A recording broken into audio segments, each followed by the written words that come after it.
अभी जो हम लोग पढ़ेंगे उसमें कुछ सैद्धांतिक और कॉन्सेप्चुअल बात पढ़ेंगे। फैक्चुअल बात फिर 2 ब्रेक के बाद होगा। पहले नंबर की, भारत पर तुर्कों का आक्रमण क्यों हुआ? क्योंकि एक जो लोग हैं उनका कहना है कि हम लोग उसी समय से गुलाम हो गए जिस दिन महमूद गजनवी ने सिंधु नदी क्रॉस किया। अब महमूद गजनवी ने सिंधु नदी क्रॉस किया, उस समय से हम लोग गुलाम कैसे हुए, ये समझ से बाहर का चीज है। क्योंकि उसने भारत के किसी हिस्से पर कब्जा तो नहीं किया, और युद्ध और आक्रमण इतिहास का अभिन्न हिस्सा रहा है। भारत पर आर्यों का आक्रमण हुआ हो, वो लोग ये कहते कि नहीं हुआ। खैर मान लीजिए वो भी नहीं हुआ, तो सिकंदर का तो आक्रमण हुआ, इंडोगिरी का आक्रमण हुआ, शकों का आक्रमण हुआ, कुषाणों का आक्रमण हुआ, हुनों का आक्रमण हुआ, और फिर इस मुसलमानों का आक्रमण हुआ। तो भारत विश्व में कोई अनोखा जगह नहीं है जहां केवल आक्रमण हुआ। आप जानते हैं कि शकों के आक्रमण से ही परेशान होकर चीन के राजा ने चीन की दीवार बनवाई। जब उसके आक्रमणों को नहीं रोक पाए तो great wall of China construction it was result of the regular शक इन्वेशंस ऑफ चाइना।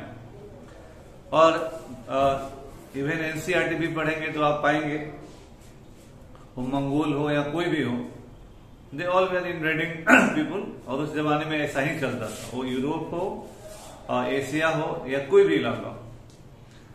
तो इसीलिए यहां पर अगर हम आते हैं तो भारत पर इस्लाम, चूंकि रिलीजन डिफरेंट है, और इंडो ग्रीक शक या कुषाणों की तरह they were not subordinated into Indian society, they remained a ruling power and dominated ruling over India for around 500 years। और 1206 हम लेते हैं तो 1707 तक भारत पर उनका शासन मतलब सॉलिड तरीके से रहा। उसके बाद थोड़ा स्लाइड करें, और तो यहां उसको देखने का नजरिया विचारधाराओं के अनुसार अलग अलग हो जाता है। तो वैसे लोगों का मानना है कि इस्लाम का भारत पर आक्रमण राजा का आक्रमण नहीं है, इस्लाम का आक्रमण था, ताकि भारत में लोगों को मुसलमान बनाया जा सके। अगर हम देखते हैं कि अगर 1000 से ही आक्रमण शुरू होता है महमूद गजनवी का, ये 1206 तक हम लोगों ने देखा, ये 200 ईयर्स है ना, 200 साल का पीरियड है। महमूद गजनवी से मोहम्मद गोरी के मरने तक का समय 200 साल है, या 10, 20, 50 साल नहीं है, 200 साल है। और इस पीरियड में भारत में कितने लोग मुसलमान हुए और आज तक कितने मुसलमान हैं इस देश में, वह देखने वाली बात है। दूसरे नंबर जो है कि जब आप पूरे हिस्ट्री को पढ़ते हैं इस तरह से, तो जिस पीरियड में भारत पर मोहम्मद गोरी वगैरह का आक्रमण हो रहा है, मध्य एशिया और सेंट्रल एशिया में भी इस्लामीकरण की प्रक्रिया चल रही थी। मंगोल को बौद्ध बनाने की प्रक्रिया चल रही थी, है ना। और जहां जहां इस्लाम जा रहा था, निश्चित रूप से जो छोटे छोटे जनजाति या इस तरह के लोग थे, they were converting into Islam, there is no doubt in it. अब ताकत और कोई भी चीज हो सकता है कन्वर्शन में, इच्छा भी होती है, ताकत भी होता है। और जब आप वार प्रिजनर बनते हैं तो you don't have any option. जब आप युद्ध बंदी ही बन गए, इवन दास लोग भी तो सभी मुसलमान नहीं बनते थे, यही लोग दासों को खरीद कर बाजार में बेचते थे। महमूद गजनवी के समय गजनी वर्ल्ड का सबसे बड़ा दास बाजार के रूप में था।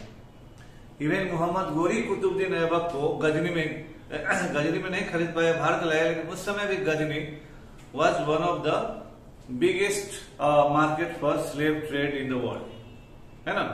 और इवन इल्तुतमिश को मोहम्मद गोरी ने खरीदा, है ना। तो वो सभी सुल्तान हुए, सही बात है। तो एक बात यह है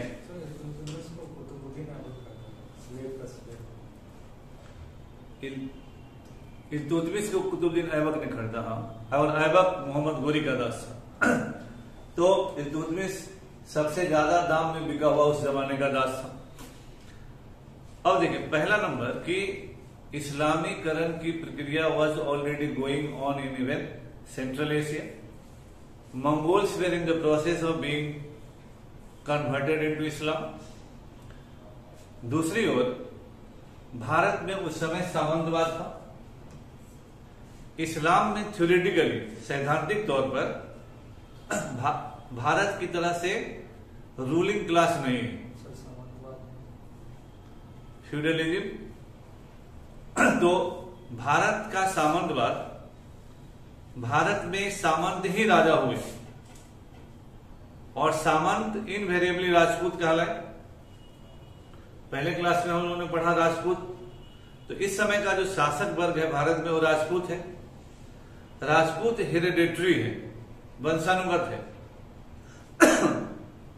इस्लाम में सैद्धांतिक तौर पर हम कह रहे हैं बार बार, सैद्धांतिक तौर पर इस तरह की कोई व्यवस्था नहीं थी। जो गवर्नर बन गया उसे खलीफा ने बनाया हो, अपने ताकत से बन गया हो, irrespective of his tribe, irrespective of his origin, irrespective of his cast और क्रीड। ताकत है, बन गए, यू आर एक्सेप्टेबल। भारत में वो स्थिति नहीं थी। फिर सेना में भी भर्ती जो होना है, भारत में राजपूत हैं तो सेना में भर्ती होंगे। इस्लाम में anybody can be recruited into army. तो सोशल बेस वो ब्रॉडेन करता है और एबिलिटी के आधार पर आप सिपाही से कुछ भी बन सकते हैं। एबिलिटी के आधार पर सुल्तान कौन बना? ऐबक बना, इल्तुतमिश बना, बलबन बना, जलालुद्दीन खिलजी बना, अलाउद्दीन खिलजी बना, है ना, गयासुद्दीन तुगलक बना। एबिलिटी पर ये सब बने और अधिकांश सिपाही से सुल्तान बने। उधर के 3 स्लेव से सुल्तान बने। भारतीय सामंतवाद में ये नहीं था। भारतीय सामंतवाद में जाति डोमिनेंट थी, हेरिडिटी डोमिनेंट थी, उसी के आधार पर आप आगे बढ़ सकते थे। लेकिन भारत में जिस सामंतवाद की जड़ मजबूत थी, उसी तरह का सामंतवादी ट्रेंड उस समय घुरियंस में डेवलप हो रहा था। उस एरिया में गुलाम और अदर्स के बीच प्रतिद्वंदिता थी। महमूद गजनबी गुलाम था, लेकिन इतना पावरफुल आदमी था, है ना। तो गुलामों में और गोरियों ने जिस राजवंश की स्थापना की वो संसबरी राजवंश था और ये लोग खारविल प्रजाति के लोग थे, गोरी लोग। इन लोगों में और गुलामों में वहां संघर्ष चलता था, है ना, डोमिनेंस के लिए, who will be dominating the political and social affairs. लेकिन ये लोग खानदानी लोग हो गए। गुलाम है तो खानदान का आधा पता नहीं।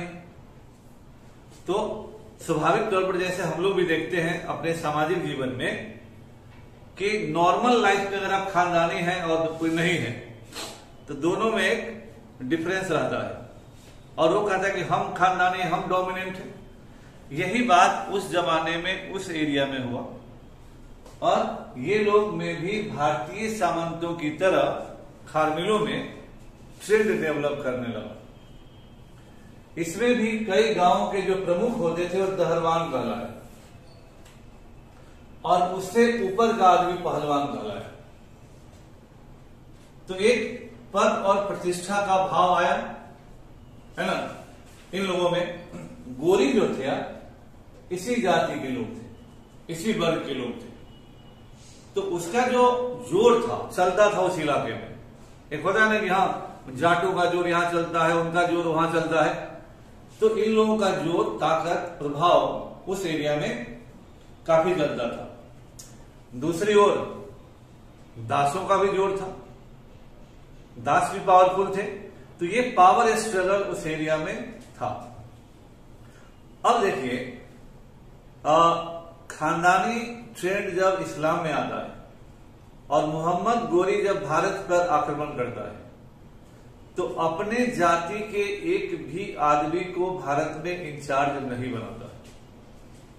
वह दिल्ली हो, मुल्तान हो, लाहौर हो, वो सभी जगह अपने दासों को इंचार्ज बनाता है ना।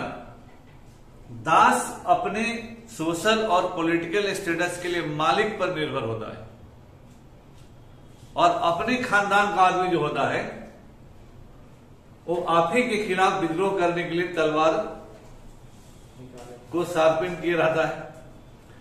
मोहम्मद गोरी प्रोबेबली इस बात को बहुत अच्छे से जानता था, इसलिए मोहम्मद गोरी ने कहीं भी अपने पारिवारिक लोगों को या अपने जाति के लोगों को हेड ऑफ अफेयर्स नहीं बनाया, है ना। एक बात ये होता है। अब जो है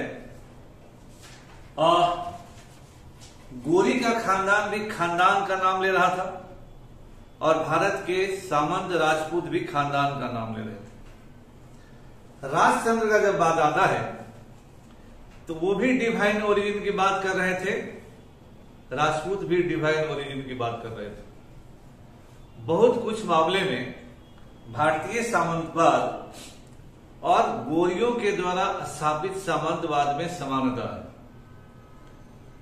भारत में जैसे इस्लाम फिर फंडामेंटली बहुत डिफरेंट भी है, लेकिन भारत में अपना अस्तित्व बनाए रखना है, इसलिए इस्लाम तुर्क सामंतवाद ने भारतीय सामंतवाद के साथ एडजस्टमेंट किया।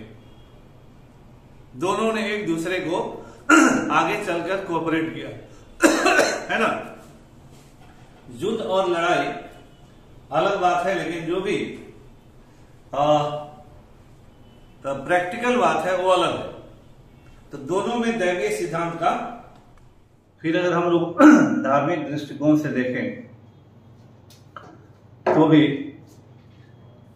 महमूद गजनवी जब भी भारत से जाता था या भारत में उसका सबसे बड़ा जनरल तिलक था। तिलक हिंदू थे, है ना। तो तिलक एक हिंदू होकर किस तरह से महमूद गजनवी के भारत के इतने बड़े जनरल होते। अगर महमूद गजनवी का out and out anti religious attitude होता, तिलक के प्रभाव में ही महमूद गजनवी ने सेना में हाथियों का प्रयोग शुरू किया। मुसलमानों की सेना में घोड़ा मेन होता है, कैवेलरी उनका आधार होता है। भारत की सेना के लिए हाथी आधार होता है, फ्रंट में हाथी लड़ता है। भारत की परिस्थितियों को देखकर महमूद गजनवी ने तिलक के सुझाव के अनुसार हाथी का प्रयोग शुरू किया। यह माना जाता है, ऐतिहासिक तौर पर कथा कहानी फिर अलग है, कि महमूद गजनवी को जितना धन मंदिरों को लूट कर नहीं मिला, उससे ज्यादा धन दासों को बेचकर मिला। ये भी एक इतिहासकारों का एक वर्ग मानना है और कोई नहीं मान सकता है, उसके लिए भी जबरदस्ती नहीं किया जा सकता, लेकिन इतिहास में ये बात दर्ज है। भारत में अभी हमने कहा कि तुर्क आक्रमण के बाद जो राजतंत्र की स्थापना होती है उसमें दैवीय सिद्धांत इंपॉर्टेंट है। तो उत्पत्ति में दोनों दैवीय सिद्धांत डिवाइन ओरिजिन मानते हैं, लेकिन जो दूसरा स्टेप है कि जवाबदेही किसकी प्रति, जवाबदेही के मामले में राजपूत सिद्धांत यानी भारतीय सिद्धांत और इस्लामिक सिद्धांत में अंतर है। भारत का जो राजतंत्र का सिद्धांत है वो जनता के प्रति अपनी जिम्मेदारी मानता है कि he had certain responsibility towards the his subjects। प्रजा ही है, कोई नागरिक की बात उस समय नहीं है। जनता यानी प्रजा के प्रति they have certain responsibilities तो जवाबदेह है उसके प्रति अच्छे और बुरे कार्यों के लिए। लेकिन इस्लाम में कहता है कि हम अल्लाह के प्रति जिम्मेदार है। नोबडी इन दिस वर्ल्ड, अल्लाह के प्रति हम जिम्मेदारी हमारी, नॉट टू द पीपुल। इस मामले में भारतीय राजतंत्र सोशल कॉन्ट्रैक्ट थ्योरी के ज्यादा नजदीक है। when the ruler accepts his responsibility towards the common man, और ये लोग कहते हैं कि हमको अल्लाह ने बनाया है और अल्लाह जो चाहेगा, अल्लाह के प्रति हम जिम्मेदार हैं। बलबन इस सिद्धांत को जोर शोर से स्थापित करेगा। तो रियाया, जो उस समय लोग जनता को कहते थे, रियाया के प्रति उनकी जिम्मेदारी नहीं है। एक और पक्ष जो इंपॉर्टेंट है, इंटरेस्टिंग है, कि मुसलमान भारत में जब आए तो उन्होंne शहरीकरण की प्रक्रिया को बढ़ाया, है ना। मुसलमान शहरों में रहने के आदी थे और शहरों में किले बनाए। तो किलेबंदी जोर शोर से हुई इस पीरियड में, है ना। भारत में भी किलेबंदी रही है। राजपूतों के सभी राज्य दो तरह के किले होते थे, एक रेसिडेंशियल, एक कैपिटल। तो उनके जो कैपिटल वाले किले होते थे हमेशा ऊंची पहाड़ियों पर होते थे, और राजपूतों के किले में भी 6 महीना से अधिक का भोजन हमेशा स्टोर्ड होता था। तो इसीलिए राजपूतों को अगर हराना है तो हराने वाले को 6 महीने का भोजन अपने लिए भी ले जाना पड़ता था। अगर किले में बंद हो गए तो 6 महीने से पहले उन्हें निकले, अगर हारने की स्थिति है तो इस समय किलेबंदी हुई और शहर में रहे। लेकिन कुछ भी शहर में नहीं है, भोजन कहां से मिलेगा, कारीगर कहां से मिलेगा, है ना। और जो एटीसीटी जो एटसेट्रा अन्य आवश्यकताएं कहां से पूरी होगी। आपकी जो ये कौन देगा, ये देगा गांव। गांव किसका है, हिंदुओं का। कारीगर कौन है, हिंदू है। किसान हिंदू है। और आपको हर चीज चाहिए। तलवार आप गर्मी से नहीं लाइएगा, वहां से सप्लाई लाइन नहीं है, वहां लोहा भी वैसा नहीं है। तो आपको शासन करना है, लेकिन शासन करने के सारे जरूरी सामान आपको यहां चाहिए। तो सप्लाई कौन करेगा, सप्लाई करेगा हिंदू, और कंज्यूमर हैं आप। तो मुद्रा का बहाव, और इस समय तो मुद्रे में ना खरीद बिक्री होगा, शहर से गांव की तरफ, गांव के लोगों का इनकम बढ़ा, और ये शहर जहां मुसलमान रुके, जहां राजधानी बनी, वो शहर बना, और शहर इनवेरिएबली किलेबंद हुआ, क्योंकि उनको भी पता था कि दे आर एक्सट्रीमली माइनॉरिटी। उस पीरियड में मुसलमानों की संख्या 1% भी नहीं थी। तो आप युद्ध लड़ रहे लेकिन रहिएगा कहां, तो रहने का भी क्रम वही था, एक जगह कॉन्सेंट्रेट होकर रहते थे। आज भी मुसलमानों की बस्तियां देश के किसी हिस्से में जाइएगा तो स्कैटर्ड नहीं होती। तो ये जो है डर का माहौल होता है, फीलिंग ऑफ इनसिक्योरिटी है। तभी ना आप कहीं भी जाते हैं, अरे अपना आदमी एक साथ चलो। अब क्यों कहते हैं, आप ही बिहार के हैं, कहीं बॉम्बे जा रहे हैं तो बोलेंगे ना सब आदमी साथ ही चलो, कुछ होगा तो देखा जाएगा मिलजुल के, पिटाएंगे भी तो मिलके, पिटेंगे भी तो मिलके। तो किले बंद होके, किला का दरवाजा बंद हो गया तो हो गया, क्योंकि इस पीरियड में तोप नहीं है कि कोई उड़ा देगा, है ना, तो रात में टाइम से किला बंद हो जाएगा, तो दे विल फील सिक्योर्ड। तो दिल्ली कैसे किलेबंदी का शहर कहलाया, 7 शहर दिल्ली वाला शहर दिल्ली शहर कहलाया, तो सब किलेबंद शहर थे, और जहां भी मुसलमानों की राजधानियां बनी सबके सब किलेबंद शहर बने, है ना। लेकिन एक शहरीकरण की प्रक्रिया शुरू हुई, इसलिए इतिहास का तीसरा शहरीकरण अभी चला। पहला इंडस वैली, दूसरा 6th सेंचुरी, तीसरा अभी, है ना। अब जहां समुदाय इस तरह से एक दूसरे पर डिपेंडेंट है, वहां धार्मिक युद्ध की संभावना कितनी होगी? यह एक नेचुरल और ये फैक्ट है कि मुसलमानों का हर आवश्यकता हिंदू पूरा कर रहा है, और बदले में हिंदू को आमदनी हो रही है। तो ऐसे में धर्म के आधार पर कितना होगा? और मुसलमानों ने भारत में 500 साल शासन किए, फिर भी विद इन इंडिया पॉपुलेशन 16-18% है ना। आप तो हार गए थे, हर युद्ध आप हारे हैं। एक समय में कश्मीर से कन्याकुमारी और गुजरात से बंगाल तक मुस्लिम शासन रहा।